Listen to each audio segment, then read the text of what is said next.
Hey, what's up? PizzaLovingNerd here.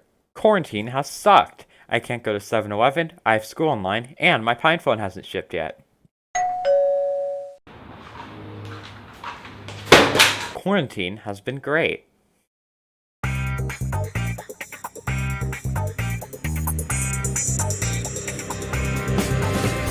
Back in January, I ordered a PinePhone, and I expected to get it in about a month and a half or something, but there were delays because of beer flu in China, and yeah, luckily 3 months later, I finally got it. The PinePhone, that is, not the beer flu. Yet.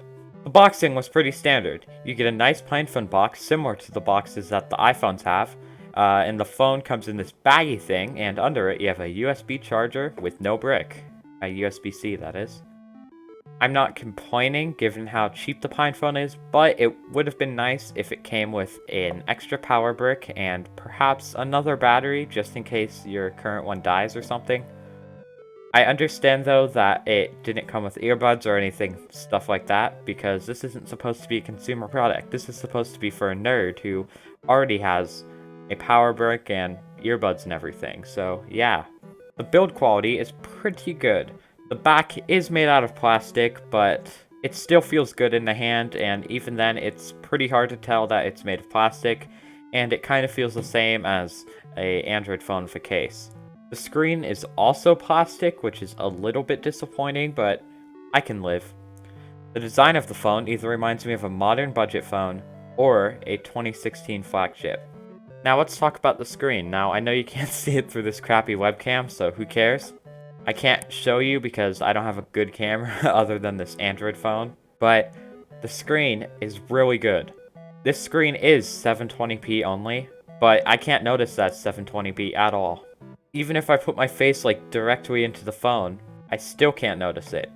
The viewing angles are also pretty good, especially for the price considering this is only $150. And overall, the screen is pretty good. Now, there was one issue I had with the screen. Sometimes I would have an issue where the top of the screen would flicker, and I searched on the internet for a fix because I didn't know why my screen was flickering, but I figured out how to fix it by myself. Basically, you have to take the back off of the phone, and then put the back on the phone.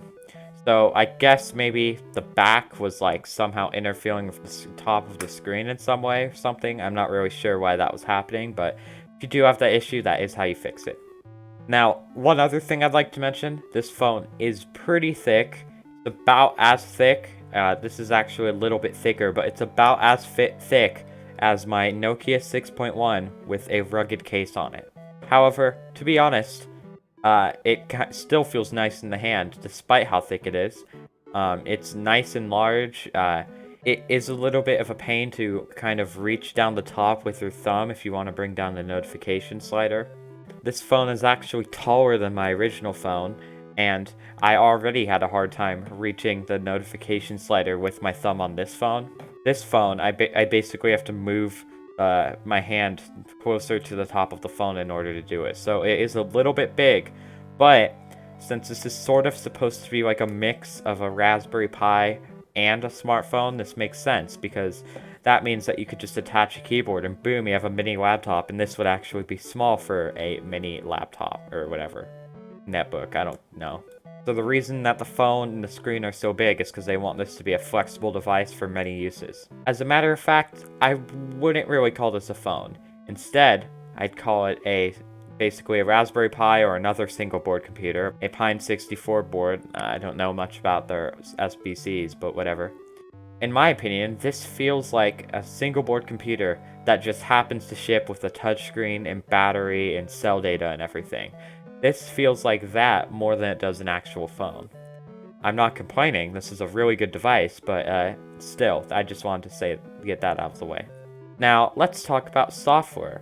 It's supposed to come with a test build of Postmarket OS just for testing everything, but for some reason my PinePhone came with a weird Chinese build of Android that either wouldn't boot or it would just stay frozen if it did boot.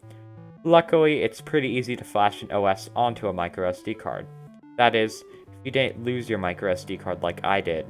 This is big brain time. So the hardware is decent, especially for $150, but the software is unfinished.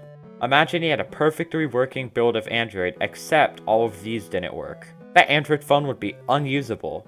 Now, so far, I've only tried UB ports, and it works great most of the time, but then random stuff that you would expect to work on a phone just don't work. Of course, this is going to change in the future. That's why this is the Braveheart edition PinePhone and not just a PinePhone. This is supposed to be the model for early adopters like me. But for right now, the software cannot be used for daily use. Anyways, I'm going to daily use this phone for a week.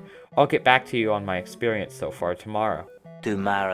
Help me! Thanks to patrons Michelle Vantino, Sam Covett, and Jim Peter. Become a patron using the link in the description and help support the channel. Now, I will definitely be doing more videos on the PinePhone because I love phones and I love Linux, so to me, the PinePhone is like the coolest product to me. So stay tuned for that. Anyways, bye-bye.